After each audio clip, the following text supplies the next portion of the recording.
The Coinseries channel is pleased to have you back. Our conversation will center on Ripple and XRP, as it does with the majority of cryptocurrency and finance topics today.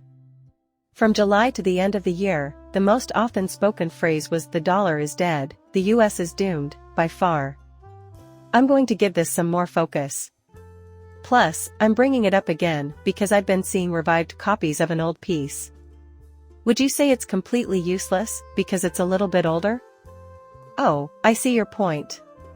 The question why will serve as the basis for our conversation, but the perfect problem and its solution are being shown to the world at the same time, as I said before. Most individuals are easily distracted, and that's the main problem. Massive projects and ideas are brewing in this space with the power to reshape technology and make the global monetary system more efficient. I often ponder the concept of dollarization. To speed up the process of establishing the new system, people are using bricks to build upon current systems, adopting alternative settlement currencies, and creating new currencies. All of these huge plot lines are advancing at the same time, and here we go again with that idea. On top of that, the vast majority of media sources have remained politically mute. Major players are starting to do some really important things, so it's clear that this is happening. Like I said before with the pandemic, we're doing this to speed up the rollout of the new system. Examining the past reveals that they were discussing the outbreak prior to its occurrence. They accelerated the fourth industrial revolution by making great use of it once it happened. Do you recall that I said focusing on the important connections to the IMF? The infrastructure for the Xrp XLM blockchain, also known as DLT, is still in the planning phases and has not yet achieved scale, although some are already using it. This comes to us in June of 2022 from the International Monetary Fund. More than a year has passed since I tweeted about this. Although the US dollar can experience a decline in value, its upward trend will remain inexorable. There may be a big change in the global monetary system about to happen as a result of a combination of technical, geopolitical, and economic issues. That being the case, they had already advised me that the landscape is changing. In addition to using technological forces, I failed to emphasize anything in this piece, despite my best efforts. Within this, we have seen other works that mostly deal with the global system, its imminent change, and the emergence of a new world system. Nevertheless, this is not without its drawbacks. Instead of weakening the dollar's status as the main currency, new technology may strengthen it in the long run. Changes in technology, among other things, might eventually lead to a stronger dollar, which would be good and bad for emerging market economies. Consequently, families will have more opportunities to diversify their investments abroad, which will enhance their returns on savings while reducing their exposure to risk, and businesses in these economies will be able to tap into global pools of capital thanks to the reduced red tape when sending money abroad. Everything that has happened is because of the new financial technology. They had already advised us of this. They also discussed cryptocurrencies, especially Bitcoin, briefly. Everything is on Ethereum, not Bitcoin, as we all know, but Bitcoin is suddenly in a state of uncertainty again. There is a chance that certain currencies will become even more centralized and powerful as a result of these forces, even though new forms of money made possible by digital technologies could undermine fiat currencies and bring about a new era of rivalry between domestic and international currencies. Therefore, these adjustments may actually reinforce the dollar's dominance rather than weaken it. As long as these reports keep spreading the notion that the dollar is dead, the US will go down in history as a financial superpower. This is only a springboard. By the way, I wanted to bring this post from BlackRock up again because I saw it going around Oberon X. The dollar's reserve status is at stake in the ongoing discussion about the US currency and BlackRock's perspectives on it. His arrival will pique interest in a possible new client and a solution for reserve money. I just don't think this will work. Well, guess what? This is something I've said ad nauseum. Black Swan investor and BlackRock CEO Larry Fink claims that the dollar's position as the world's reserve currency is under jeopardy. Understanding technology, and particularly the function of instant settlement, renders the notion of a reserve currency irrelevant, regardless of whether we're referring to a cross-border reserve currency or not.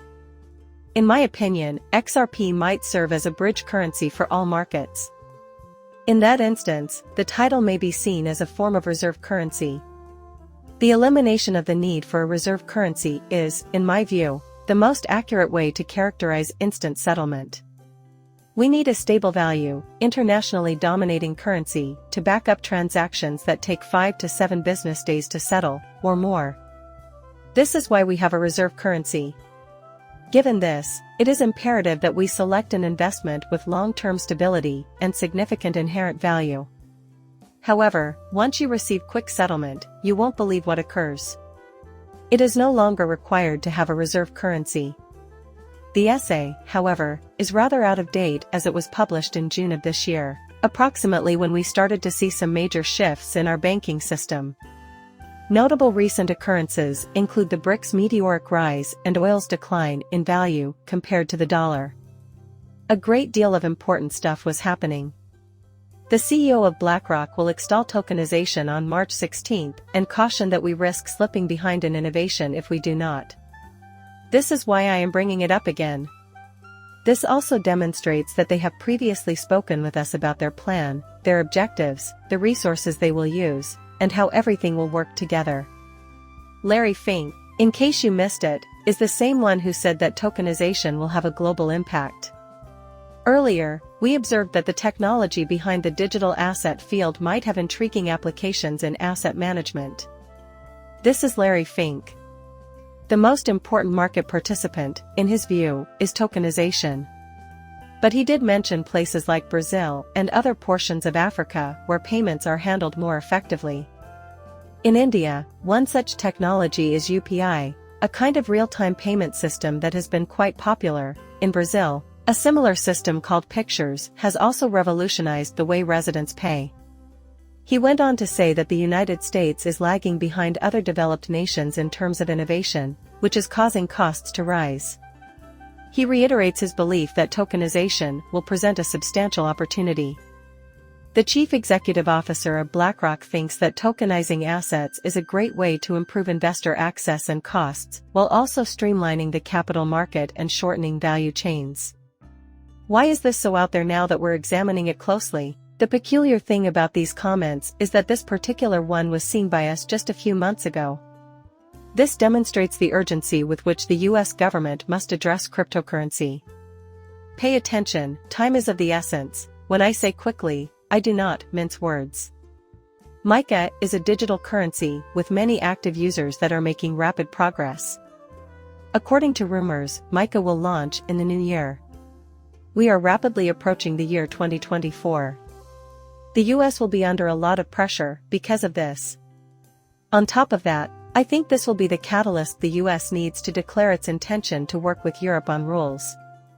The US is said to be working on rules with the G20, the FSB, the IMF, the BIS, and the World Economic Forum. But hear me out, after all has happened, look at the situation as it is right now. The ball is rolling. Because, well, cryptocurrency values are all over the place, so it's hard to tell. However, please understand that these fluctuations are not the main factors influencing prices. So it's clear that we're keeping an eye on these activities. When it comes to setting prices, they are not going to supply anything worthwhile. To be clear, these are the steps that need to be taken if we want this sector to get the attention it deserves. Our next step is to fully grasp it.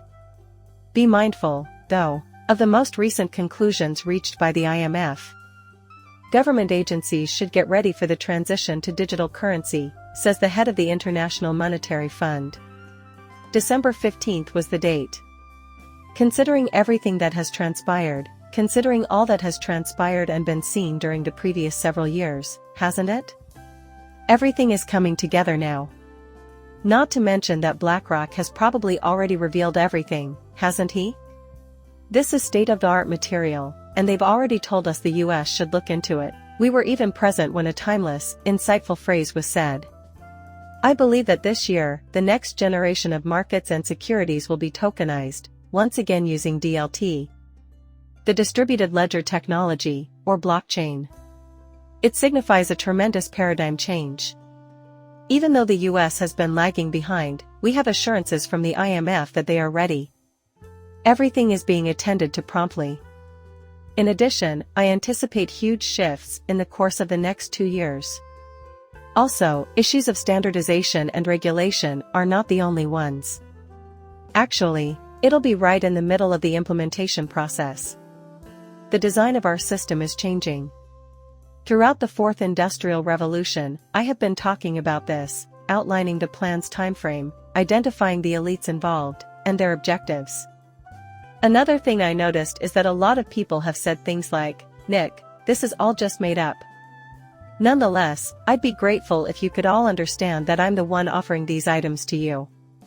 Much to this piece, which I came across earlier this year, I'm trying to show you all that a lot of this stuff is in perfect alignment. It all fits perfectly. Their actions are being made public knowledge. What they're attempting to convey is the concept of crypto blockchain DLT. It is the center of attention. Finally, in November, the Federal Reserve acknowledged that stablecoins are both a danger and an opportunity. The US dollar, which is quickly becoming the dominant currency, particularly in the digital age, stands to gain ground in this scenario. Also, it's no secret that digital currencies are on the rise. A stir is being stirred up by them. We were made aware of this by the International Monetary Fund. We have been apprised of this by the Wall Street Journal, the World Bank, the World Economic Forum, and the BIS. With consistent coinage, the dollar may maintain its status as the world's reserve currency. Additionally, we have witnessed huge expansion with stable coins as we go deeper into them. Another common question is, where do you see XRP in that? While XRP has the potential to link stable coins, the aggregate strength of CBDCs and other tokenized assets is significantly greater. A bridge currency is crucial in a society where value is always being exchanged. But we already knew that they have plans. Stable coins and CBDCs will live side by side. In any case, we are now residing in the digital era. We know that digital money will stay digital in the future, and everything else around money has changed except for the settlement layers.